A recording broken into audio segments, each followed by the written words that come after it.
आज सुबह सुबह कॉलेज पहुंचा तो देखा नी शर्ट पहने सरदार हमें राजपत्र से पढ़कर संदेश दे रहे थे और कह रहे थे कि इस भूरी शर्ट वाले पर नजर रखना, ये कुछ बड़ा करने वाला है। इसके तुरंत बाद मैंने देखा कि इस बड़े से वाहन में कुछ लोग मारामारी कर रहे थे। तभी मैंने अपने अवसर में अपना फायदा देखते हुए मैंने अपना सिंहासन ग्रहण कर लिया।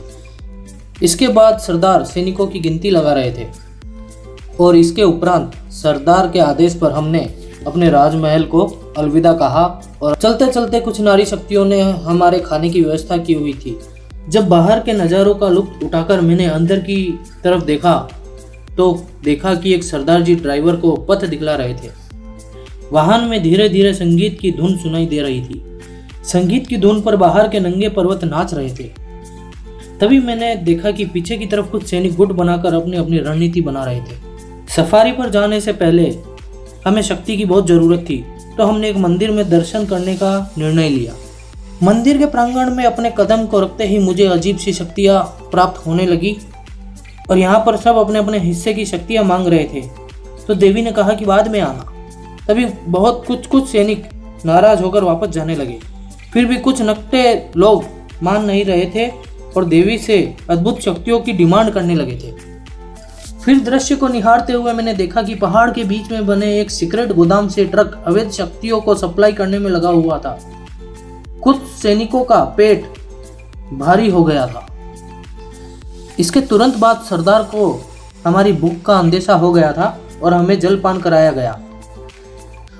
और जलपान का नाम सुनते ही नौजवानों में खुशी की लहर दौड़ पड़ी। इसमें सरदार हमें सफेद झंडा लहराते हुए कुछ संदेश दे रहे थे कि बची कुची खराब शक्तियों को इसमें डाल देना। जब मैंने इस भूरे कागज रूपी डब्बे को खोला तो इसमें जलपान के सामान में बहुत कुछ मीठा खट्टा रखा हुआ था। इसे देख के नारी शक्तियों में खुशी की लहर दौड़ पड़ी। जलपान करने के बाद मैंने देखा कि सफेद झंडों का तो बुरा हाल हो गया था। इसी बीच मैंने दो साथियों की 2 चॉकलेट और 2 फ्रूटी मार ली थी। हम खाना खा ही रहे थे कि हमारे सरदार का फिर से हमें एक गुप्त संदेश देने का मन हुआ। इस गुप्त संदेश को प्राप्त कर हम सब अपनी आगे की यात्रा के लिए प्रस्थान किया। रथ वाला हमें भूतिया रास्तों से ले जा रहा था।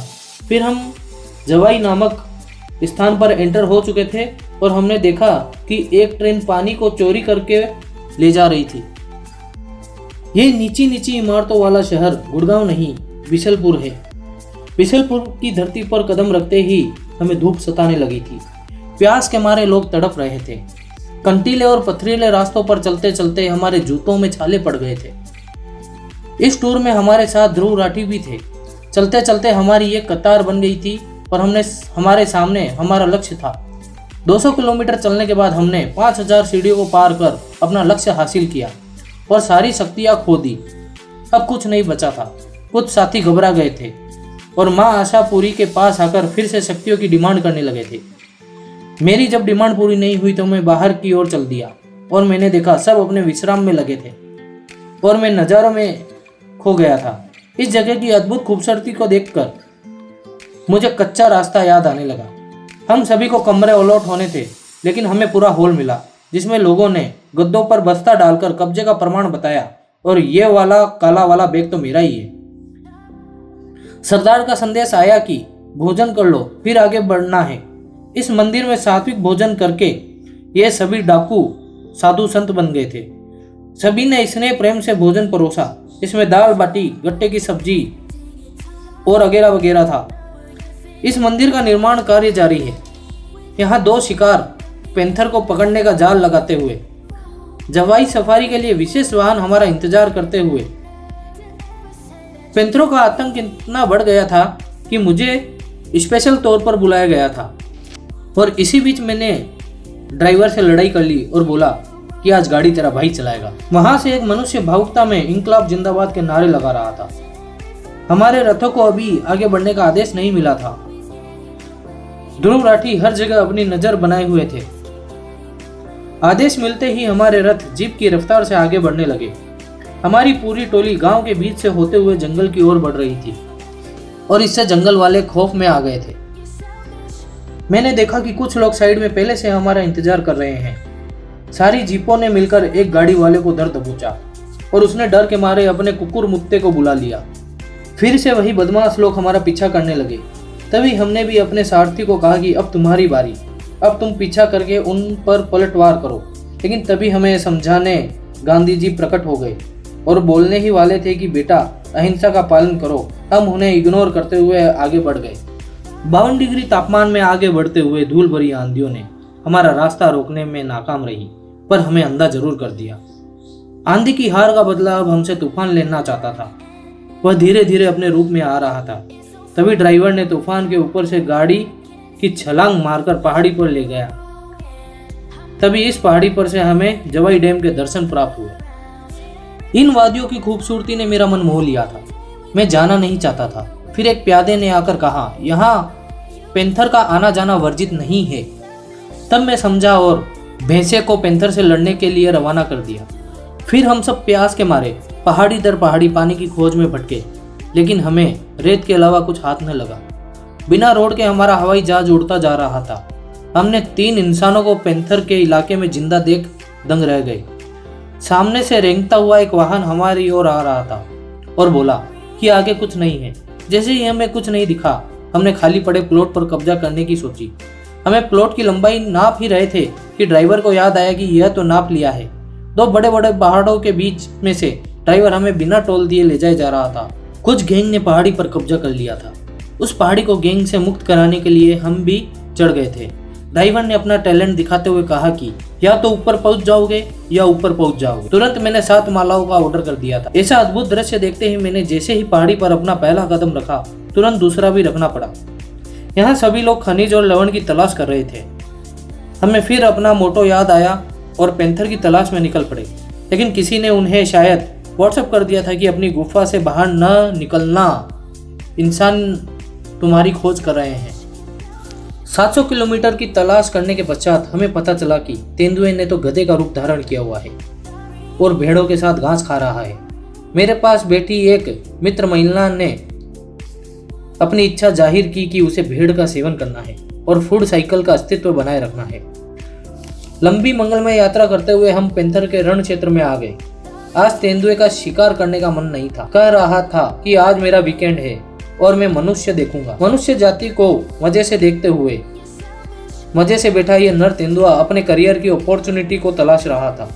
इसके पश्चात ऑफ रोडिंग का मजा देते हुए ड्राइवर हमें तेंदुए की एक्स प्रेमिका के पास ले गया, जहां वह अपने पुत्र पुत्री के साथ आराम फरमा रही थी और तेंदुए का इंतजार कर रही थी कि इतना अंधेरा हो गया है, कमबख्त डिनर कब कराएगा।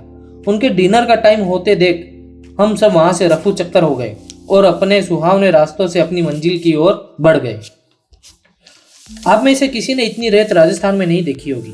रात के समय सरदार फिर से सबकी अचीवमेंट की मीटिंग लेते हुए इस बंदे ने कहा कि मेरे टारगेट पूरे हो गए हैं। दूसरे ने कहा कि मेरे तो और ज्यादा हो गए हैं। तीसरे ने भावुकता पूर्वक कहा कि आज तो जो भी हमने किया है वो हम भविष्य में भी करते रहेंगे। उनकी भाषा में उसने समझाया कि बड़ा मजा आया। तभी इस गहरी रात में सभी नर और मादाओं का झुंड मिलकर संगीत पर थिरकने का मन बना रहे थे। तभी इस पजामा पार्टी में कुछ लोंडे जींस पहनकर अपनी लचक दिखा रहे थे और अपने आराध्य देवता को खुश करने में जुट गए थे। नृत्य का मजा लेने के तत्परांत मैं अपने बड़े से स्वीट में सोने को चला गया, जहां देखा कि 3 से 4 नारी शक्तियां हमारे बिस्तर चुराने में लगी हुई थी और उन्हें हमने इसमें सफल बनाया। अगली सुबह 6 बजे मैंने पेट की आवाज पर किचन को विजिट किया और जाली से झांकने पर पता चला कि अभी तो सिर्फ प्याज का ही नंबर आया है, लहसुन का तो यहाँ से देश निकाला है। सुबह सुबह सभी अपने पेट की सफाई करने के लिए चल दिए और मैं बाहरी टूर कर रहा था। टूर के दौरान चंदा मामा आधे हो गए थे। पेट की एक आवाज पर हम चाय की ओर दौड़ पड़े और देखा कि चाय हमारे मुंह में जाने के लिए छलनी में से गुजरने की अग्नि परीक्षा दे रही थी।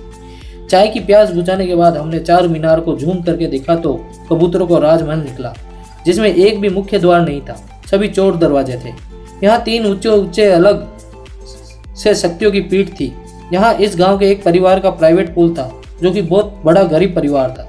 इस समय नहाने की इच्छा जताते हुए मैंने सिर्फ मुंह हाथ धोने का लक्ष्य रखा। मुंह हाथ धोने के बाद, क्योंकि पहाड़ों पर से आवाज आ रही थी, बहुत ठंडा पानी है, नहाना मत।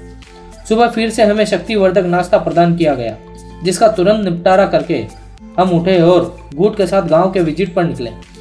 निकलते ही सरदार ने हमें वापस बुला लिया और ज्यादा शक्ति प्राप्त करने का लालच देते हुए हमें अपने पुराने वाहनों की ओर बढ़ने का आदेश दिया।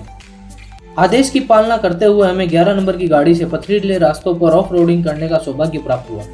सुबह के नाश्ते में सुअरों ने हड़कंप मचा दिया। मुझे नारी शक्तियों की सुरक्षा का जिम्मा सौंपा गया और मैं चुपचाप जाकर बैठ गया। अब मैं रणकपुर जैन मंदिर में आ गया था और हमें बताया गया कि इस मंदिर में चमड़े के बने पर्स और बेल्ट को अंदर नहीं ले जाया जा सकता।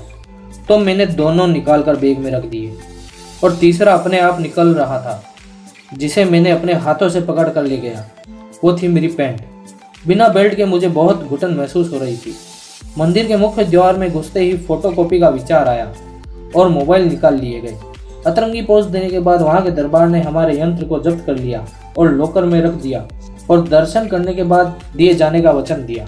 गुप्त सूत्रों से पता चला कि इस मंदिर में जहां से मार्बल आया है उस खदान का मार्बल ही खत्म हो गया। 1444 पिलरों पर खड़ा है यह मंदिर। इसमें बिल्कुल भी लोहे और सीमेंट का यूज नहीं किया गया है। आपको जानकर हैरानी होगी कि इतनी जानकारी के तत्पश्चात हमें भोजनशाला में भोजन कराने के लिए ले जाया गया, जहां पर मोबाइल अलाउड नहीं था। भोजन करने के बाद मैं बाहर निकला और मुझे भोजनशाला के बिल्कुल निकट एक अल्पाग्रह दिखाई दिया। यहाँ से हमने कुछ मुद्राएं देकर छाछ का सेवन किया और तत्पश्चात हमें हमारे एक सहयोगी मित्र किपाल सिंह जी दिखे, जिन्होंने इस पूरे भ्रमण में सेवा प्रदान की। इनके सहयोग के बाद इन्हें सेवानिवृत्त किया गया। यात्रा के उपरांत हम अपने राजमहल की तरफ लौटे, जहां हरियाणवी संगीत का आनंद उठाया जा रहा था, और तदोपरांत सब अपने अपने घर की तरफ लौट गए। धन्यवाद।